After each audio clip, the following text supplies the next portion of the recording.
Hi, இன்னைக்கு date வந்து September 20th 2024. Actually நேற்று வீடியோ போட்டுட்டு இருந்திருப்பேன். நேற்று தான் என்னோட செகண்ட் கீமோ அப்படின்னு சொல்லிட்டு அதுக்கு முன்னாடி நான் ஏன் இப்படி கவர் பண்ணிட்டு வந்திருக்கேன்னு உங்கள் மைண்டில் எல்லாம் ஓடும். ஒன்றும் இல்லை, செப்டம்பர் 15th போயிட்டு குலதெய்வம் கோயிலில் மொட்டை அடிச்சுட்டு வந்துட்டேன். ஹேர் ஃபால் நிறையா இருந்தது, அது கூட வீடியோ போட்டிருப்பேன். கரெக்டாக டாக்டர் சொன்னாங்க எக்ஸாக்டாக 12th டேலேருந்து ஹேர் ஃபால் இருக்கும் சொன்னாங்க. அதே மாதிரியே 12th டேலேருந்து ஹேர் ஃபால். ஜஸ்ட்டு நம்ம சீவனோன்னா நான் உங்களுக்கு வீடியோவில் காமிச்சிருப்பேன். ஒரே ஒரு இதுக்கே கொம்புக்கே வந்து அவ்வளோ முடி. எனக்கு என்ன பயம்னாக்கா, எங்கே நம்ம செப்டம்பர் 20th கீமோக்குள்ளே போகிறதுக்குள்ளேயுமே அங்கங்கே பேட்ச் எதுவும் ஹேர் வந்துட போகுது அப்படி சொல்லிட்டு அதுக்கு முன்னாடியே நம்ம கோயிலுக்கு நம்ம வேண்டிட்டு பண்ணுற மாதிரி பண்ணிடலாம் அப்படின்ட்டு போய் பண்ணிட்டு வந்தாச்சு. பரவாயில்லையே, நீங்கள் மொட்டை அடிச்சிருந்தா என்ன, அதோடய வரலாம்ல. ரீசன் அப்படின்னாக்க, நம்ம ஷாப் கஸ்டமர்ஸ் எல்லாருமே ரொம்ப கஸ்டமர்ஸாக இல்லாமல் க்ளோஸாக ஃப்ரெண்ட்ஸாக அந்த மாதிரிலாம் வேறு பழகிடுறாங்களா. ஷாப்க்கு நான் மொட்டை அடிச்சதுக்கு அப்புறமேட்டுக்கு ஓப்பனில் தான் இருக்கேன், ஷாப்பில் கூட கவர்லாம் பண்ணல, அப்படியே தான் இருக்கேன். அந்த தைரியம் எல்லாம் இருக்குது எனக்கு. பட் ஆனால் நம்ம ஷாப் கஸ்டமர்ஸ் என்னை வந்து ஐ கான்டாக்டை ஃபேஸ் பண்ணி கூட பேசல. சில பேர் ரொம்ப சங்கடப்பட்டாங்க. ஏன்னா நம்ம மொட்டை அடிக்கிறது சகஜம் தான், கோயிலுக்கு நம்ம வேண்டிக்கிட்டு திருப்பதில எல்லாம் போட்டோம்னா அவ்வளோ பேர் மொட்டை அடிச்சுட்டு இருக்காங்க, அதை பற்றி ஒன்றும் இல்லை. பட் இந்த மாதிரி ஒரு சிக்னால கட்டாயத்தினால அந்த மாதிரி பண்ணும்போது சில பேரால் அதை வந்து ஏற்றுக்க முடியல. அவங்க என்னதான் வாய்ஸ் எல்லாம் பேசுறது என்கிட்ட கம்யூனிகேஷன் எல்லாம் நார்மலாக இருந்தாலும் எப்பயும் போல, பட் ஆனால் சில பேர் என்னோட ஐ கான்டாக்ட் பண்ணி என் ஃபேஸ் பார்க்கறதுக்கு அவ்வளோ சங்கடப்பட்டாங்க. சரி, அவங்களுக்கு அந்த சங்கடம் கொடுத்த மாதிரி வீடியோவில் பார்க்குறவங்களுக்கும் கொடுக்க வேண்டாம். அண்ட் இன்னொரு விஷயம் என்னன்னா, 18th டாக்டர் கிட்ட கன்சல்டேஷன் போகணும். பிஃபோர் கீமோக்கு முன்னாடி முதல் நாள் போகணும். ஒரு பிளட் டெஸ்ட் எல்லாம் எடுப்பாங்க, எல்லாமே கரெக்டாக இருக்கா, நமக்கு ஃபங்க்ஷன், யூரிக் ஆசிட் லெவல், இது பிளேட்லெட் கவுண்ட்டு, ஹீமோக்ளோபின், அது எல்லாமே ரெகுலராக இருக்கான்னு பிஃபோர் தி டே வந்து கீமோக்கு பிஃபோர் டே பிளட் டெஸ்ட் எடுப்பாங்க. ஸோ அதுவும் பண்ணிவிட்டு டாக்டர்கிட்ட கன்சல்டேஷனும் பண்ணோம். அவங்க சீஃப் டாக்டர் சுப்பிரமணியம் சார் உள்ளே போனதும் எங்கே பண்ணீங்க அப்படின்னாரு. இது மாதிரி குலதெய்வம் கோயிலுக்கு பண்ணியிருக்கோம் சார் அப்படின்னு சொன்னேன். நெக்ஸ்ட் வேர்ட் அவர், பட் உங்களுக்கு ரொம்ப க்யூட்டாக இருக்குது அப்படின்னாரு. ஓகே, சில பேர் வந்து வீடியோவில் பார்த்து நான் சொல்கிறது எதுவுமே மைண்டில் போகாமல் என் மொட்டை அழகுலேயே மயங்கிட்டிங்கன்னா என்ன பண்ணுறது, அதுவும் ஒரு ரீசன். ஓகே, இப்போது வீடியோ போடுறதுக்கு மெயின் ரீசன் வந்து கீமோ பண்ணதும் என்ன மாதிரி எஃபெக்ட் இருக்கும் அப்படின்னு சொல்லிட்டு நான் இது வரைக்கும் சொல்லலை. ஃபர்ஸ்ட் கீமோ பண்ணப்போ வந்துட்டு செகண்ட் டே அங்கேயே ஸ்டே பண்ண வைக்கிறாங்க. நம்ம பாடியில் என்ன மாதிரி ரியாக்ஷன் இருக்குது என்னென்னு அவங்க அனலைஸ் பண்ணணும்னு சொல்லிட்டு செகண்ட் டே அங்கேயே தங்க வைக்கிறாங்க. நான் வீடியோவில் சொல்லியிருந்தேன் ஏற்கனவே, ஃபர்ஸ்ட் 2 days அங்கே இருக்க வரைக்கும் எனக்கு எதுவுமே தெரியல. நெக்ஸ்ட் டேலேருந்து 1 வீக்குக்கு வச்சு செஞ்சாப்புல நத்திங். பட் ஆனால் நம்ம லேடிஸாக பிறந்தவங்க வரைக்கும் ஒரு லக்குன்னு வச்சுக்கலாம். என்ன சொன்னீங்கன்னாக்க, நம்ம ஆல்ரெடி எக்ஸ்பீரியன்ஸ் பண்ண பெயின், என்னெல்லாம் பாதர் பண்ணமோ அதெல்லாம் தான் கேன்சரில் இருக்குது. நம்ம கீமோ ட்ரீட்மெண்ட் பண்ணோன்னா எல்லாமே எல்லா பெயினும் நமக்கு பழக்கப்பட்ட பெயின் தான்ப்பா, ஜென்ஸ்க்கு இருக்க மாதிரி இல்லை. ஈவன் பயாப்சி கூட நமக்கு லேபர் பெயின் இருக்கும்போது அப்படியே விட்டு விட்டு விட்டு குத்தும் இல்லையா, ஸோ அந்த மாதிரி தான். மற்றபடி இப்போ கீமோ பண்ணதுக்கு அப்புறமேட்டுக்கு வந்து பார்த்தீங்கன்னாக்கா நமக்கு அந்த வாமிட்டிங்கு, டிசென்ட்ரி, எனக்கு வந்து டிசென்ட்ரி இல்லை வாமிட்டிங் தான் இருந்தது. 3 daysக்கு இருந்தது. ரொம்ப அனிமிக்காக இருப்போம், டயர்டாக இருப்போம். நம்ம என்ன சொல்கிறது, எனக்கு கன்சீவாக இருந்தப்போலாம் பார்த்தீங்கன்னாக்க வாமிட்டிங் தான். எனக்கு நான் பிஹெச்எல் ட்ரிச்சியில் இருந்தேன் அப்போது கன்சீவாக இருந்தப்போ. அங்கேருந்து திருவரம்பூர் ஜஸ்ட் ஒரு 3 kilometers தான் இருக்கும். அங்கேருந்து பைக்கில் ஹாஸ்பிட்டலுக்கு டாக்டரை பார்க்க போகிறதுக்குள்ளே வழியில் நிறுத்தி ஒரு 4 தடவையாவது வாமிட் பண்ணுவேன். அங்கே போய் நான் டாக்டர்கிட்ட சொன்னது, மேடம் என் தொண்டையில் ஏதோ ஒன்று மாட்டிகிட்டு இருக்கு, அதை மட்டும் எடுத்து விட்டுடுங்க. நமக்கு தொண்டை வாமிட் எடுத்து புண்ணாயிட்டு இருக்கோம் இல்லையா, அது அப்போல்லாம் நமக்கு தெரியாதுல்ல, என்னமோ இருக்குது, எனக்கு அது மட்டும் எடுத்து விட்டுருங்க, என்னால் சாப்பிட முடியல, ஒன்றும் பண்ண முடியல, எப்படா அந்த வாமிட் நிற்கும், எப்படா சாப்பிடுவோங்கிற மாதிரி இருக்கும். ஸோ சேம் திங் அதே மாதிரி தான் இருந்தது அந்த 5 days. எனக்கு வாமிட்டிங் வந்து 3 days தான் இருந்தது. பட் ஆனால் ரொம்ப ரெஸ்ட்லெஸ்ஸாக இருப்போம், அவ்வளோதான். நமக்கு நார்மல் மிடில் ஏஜ் 40ங்கிறதுனால நம்ம பாடி சீக்கிரம் இதுவாகிட்டு வந்துடுது. அதுக்கப்புறமேட்டுக்கு 15 days ரெகுலராக இருக்க மாதிரி தான் இருந்தேன். நல்லா சாப்பிட்டேன், ஃபுல் டே ஷாப்புக்கு கூட வந்துட்டேன், ஆக்டிவாக தான் இருந்தேன்.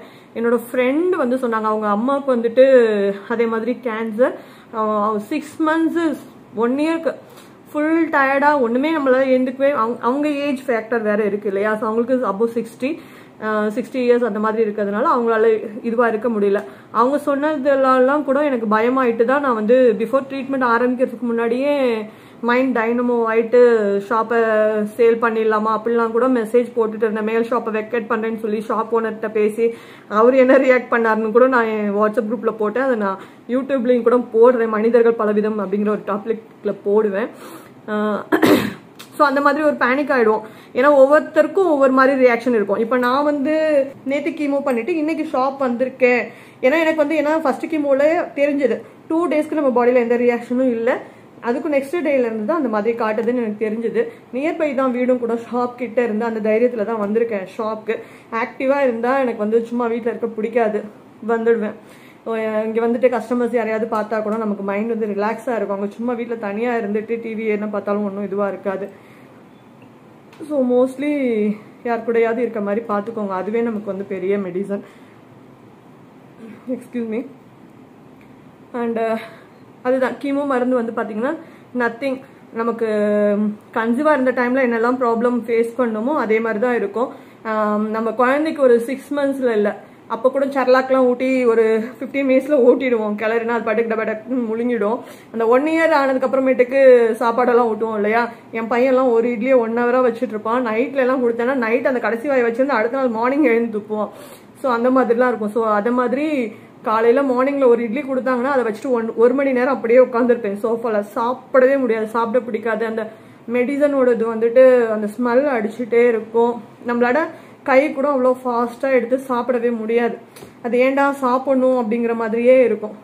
அதனால அந்த 1 weekல பார்த்தீங்கன்னா நான் வந்து 3 kg லாஸ் பண்ணேன். வெயிட் லாஸ்க்கு ஜிம்முக்கெல்லாம் கூட வந்து இயர்லி பேக்கேஜ்லாம் 10,000 கட்டிட்டு அப்படியே கூட போகாமல் விட்டுருக்கேன். இப்போ லாஸ்ட் இயர் கூட இது. ஆனால் இந்த வெயிட் லாஸ் ப்ராசஸ் பார்த்தீங்கன்னா கேன்சர் மூலியமாக நடக்கிறது கொஞ்சம் காஸ்ட்லியான வெயிட் லாஸ் ப்ராசஸ் தான். ஃபர்ஸ்ட் கீமோல 3 kg குறைஞ்சிது. பட் ஆனால் நமக்கு ஆஃப்டர் அந்த ஃபர்ஸ்ட் 10 days மட்டும்தான் அந்த மாதிரி இருக்கு. அப்புறம் நெக்ஸ்ட் 10 days நார்மலா இருக்கு. அதுக்குள்ளேயே நமக்கு மறுபடியும் எல்லாமே வெயிட்லாம் இன்க்ரீஸ் பண்ணுறோம். அகைன் 2 kg இன்க்ரீஸ் ஆயிடுச்சு. நார்மல் தான், நத்திங். நான் ஃபர்ஸ்ட் அதை தான் நம்ம ட்ரீட்மெண்ட்லாம் ஆரம்பிக்கிறதுக்கு முன்னாடி ரொம்ப பயம் இருக்கு, என்ன நடக்கும் ஏது நடக்கும். கேன்சரான கன்ஃபார்ம் ஆகிறதுக்கு முன்னாடி இருக்க ஸ்டேஜ் ஒன்று, அதுக்கப்புறம் கன்ஃபார்ம் ஆனதுக்கப்புறம் ட்ரீட்மெண்ட் எப்படி இருக்கும்ன்றது ஒன்று. அந்த மாதிரி டவுட்லாம் இருக்கவங்களுக்காக தான் நான் வந்து இப்போ ட்ரீட்மெண்ட் எடுக்கிறவங்களுக்கு என்ன மாதிரி ரியாக்ஷன் இருக்குன்னு நான் ஷேர் பண்ணால் அது கண்டிப்பாக நிறைய பேருக்கு யூஸ்ஃபுல்லாக இருக்குன்னு சொல்லி தான் நான் இவ்வளோ ஓப்பனாக சொல்லிட்டு இருக்கேன். பட் ஆனால் ஒவ்வொரு கேன்சருக்கும் ஒவ்வொரு மாதிரி ரியாக்ஷன் கொடுக்கும். ஓகேங்களா. எனக்கு ட்ரிபிள்-நெகட்டிவ் பிரெஸ்ட் கேன்சர். எனக்கு கொடுக்குற அந்த மெடிசன் கூட நான் வேணா லாஸ்ட்டாக ஒரு ஃபோட்டோ அட்டாச் பண்ணுறேன், என்ன மாதிரி மெடிசன் கொடுத்தாங்கன்ட்டு. ஸோ அதுக்கு வந்து எனக்கு என் பாடிக்கு இந்த மாதிரி ரியாக்ஷன் இருக்கு.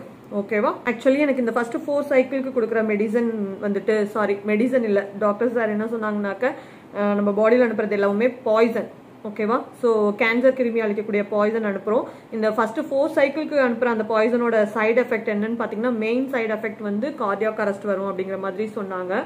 எனக்கு ஹார்ட் வந்து நல்லா சூப்பராக ஃபிட்டாக இருக்கிறதுனால எந்த ப்ராப்ளமும் இல்லை. எனக்கு ஃபர்ஸ்ட் கீமோவில் என்னெல்லாம் சைட் எஃபெக்ட்ஸ் இருக்குது அப்படிங்கிற மாதிரி கேட்டாங்க. ஒன்லி இந்த வாமிட்டிங், ரெஸ்ட்லெஸ் அவ்வளோதான் இருந்தது அப்படின்னதும் ஓகே, உங்களுக்கு சைட் எஃபெக்ட்ஸ் இதுவாக தான் இருக்குது, ஒன்றும் ப்ராப்ளம் இல்லை.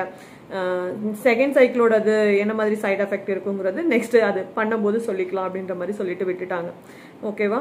அது பிளேட்லெட் லெவல்லாம் எப்போ டிக்ரீஸ் ஆகும், என்ன மாதிரி இருக்கும், 2 hours ஒன்ஸ் வந்து நமக்கு வந்து வேற வேற மாதிரி இருக்கும். நல்லா பேசிட்டே இருப்போம். என் ஃப்ரெண்ட்ஸ் எல்லாம் நான் தனியார் கூடன்னு சொல்லிட்டு வந்து பார்த்துட்டு பேசிட்டு போவாங்க. அவங்க பேசிட்டு இருக்கும்போது கொஞ்சம் நல்லாவுமே ஸ்ட்ரென்த்தாகவும் இருக்க மாதிரி நமக்கு ஃபீல் ஆகும். ஸோ முடிஞ்ச வரைக்கும் வீட்டில் இந்த மாதிரி பேஷண்ட் இருக்காங்கனாக்கா அவங்கள தனியாக விட்டுறாம, அவங்க ரொம்ப ரெஸ்ட்லெஸ்ஸாக ஃபீல் பண்ணும்போது ரெஸ்ட் எடுக்க விடுங்க. கொஞ்சம் நார்மலாக உட்காந்துருக்கும் போது அவங்களுக்கு எனர்ஜி வர மாதிரி இது மாதிரி பேசிட்டு, அந்த நோயை பற்றினதே எதுவுமே பேசாமல் எப்படி இருக்கு நல்லா இருக்கியான்னு மட்டும் தயவு செஞ்சு கேட்காதீங்க. பயப்படாத அப்படிங்கிற வேர்டையும் யூஸ் பண்ணாதீங்க. ஏன்னா அந்த வேர்டை சொன்னீங்கன்னா ரொம்ப இரிட்டேட்டிங் ஆகுது. எப்படி பயப்படாம இருக்க முடியாது. ஸோ அதனால ஏன்னா நானுமே இப்போ இடையில சொல்லிட்டேன்னு நினைக்கிறேன், எதுவும் பயப்படாதீங்கன்ட்டு. அது சொல்றவங்க ஆப்போசிட்ல அவங்களையும் வந்து குறை சொல்ல முடியாது, நம்ம அப்படியே சொல்லி பழகிட்டோம். ஏன்னா எனக்குமே அதே தான் வருது. பட் ஆனால் மற்றவங்க எனக்கு பயப்படாது அப்படின்னு சொல்லும்போது எனக்கு கொஞ்சம் ஹர்ட் ஆகுது, இரிட்டேட் ஆகுது. மேபி அது மாதிரி அஃபெக்ட் ஆயிருக்கவங்க எல்லாருக்கும் அது மாதிரி சொன்னால் அந்த மாதிரி தோணுமா இருக்கும். ஸோ ஒரு ஹிண்ட்ஸ் கொடுக்குறேன், அந்த மாதிரி சொல்லாதீங்க, பயப்படாத அப்படின்னு சொல்லாதீங்க, பயப்படாம இருக்க முடியாது யாரால இருந்தாலும். ஓகேவா? நேற்று அந்த போர்ட்டில் வந்துட்டு நீடில் அவங்க இது பண்ணும்போது ஃபிட் பண்ணும்போது சிஸ்டர் சொன்னாங்க, நீங்கள் இவ்வளோ இறுக்கமாக வச்சுனீங்கன்னா அந்த போர்ட்டில் போகுதா இல்லை பாடியில் வேற எங்கேயாவது போகுதான்னு தெரியாது நமக்கு அப்படின்னாங்க. அவ்வளோ இறுக்கமாக வச்சுக்காதீங்க, பயப்படாதீங்க அப்படின்னாங்க. சிஸ்டர் அந்த இடத்துல என் மைண்ட் வாய்ஸ் தான், நான் அவங்ககிட்ட சொல்லலை. நீங்கள் அந்த இடத்துல இருந்தாலும் இந்த மாதிரி நீடில் குத்தும் போது வலிக்கும் போது நம்மள அறியாமல் அது ஸ்டிஃபாக தான், நம்ம ஸ்டிஃப் தான் பண்ணுவோம், பாடியை பண்ணாமல் இருக்க முடியாது. வலி எல்லாருக்கும் வலி தான் இல்லையா? ஸோ அவங்க வந்து ஏதோ ஸ்ப்ரே இருக்குது, சரி ஓகே நெக்ஸ்ட் டைம்லேருந்து ஸ்ப்ரே ஒன்று வாங்கி கொடுத்தாரு, அதை அடிச்சுட்டு உங்களுக்கு போடலாம். நம்மளாம் சாதாரண ஊசிக்கே பயப்படுவோம்ப்பா. என் பையனுக்கு ஊசி போட்டால் கூட நான் அந்த சைடு திரும்பிப்பேன். ஸோ அந்த மாதிரி ரொம்ப என்ன சொல்கிறது, ஊசிக்கெலாம் ரொம்ப பயந்தாங்குழி. இவ்வளோ பெரிய இது வந்திருக்க வேண்டாம் எனக்கு. பட் ஆனால் பரவாயில்ல, எல்லாத்தையும் பாதி கடந்து வந்துட்டேன். ஓகே, அதுதான் பயப்படாத அப்படின்ற மாதிரி சொல்லாதீங்க. அந்த மாதிரி பேஷண்ட் யாராவது இருந்தாங்கனாக்கா அது கொஞ்சம் இரிட்டேட்டிங்காக இருக்கும். நல்லா கவனிச்சுக்கோங்க. அந்த டாப்பிக்கே இல்லாமல் வேறு ஏதாவது முடிஞ்சதுன்னா பேசி அவங்கள ஹாப்பியாகவே வச்சுட்டு இருங்க. That's it. ஓகே, எல்லாத்தையும் ஈஸியாக கடந்து வந்துடுவாங்க. தேங்க்யூ. என்னை இவ்வளோ சீக்கிரம் இவ்வளோ ஆக்டிவாக கொண்டு வந்ததுக்கு முருகனுக்கு நன்றி சொல்லிக்கிறேன். வெற்றிவேல் முருகனுக்கு அரோகரா. உங்கள் எல்லாரோட ப்ரேயருக்கும் ரொம்ப ரொம்ப ரொம்ப ரொம்ப நன்றி. தேங்க்யூ.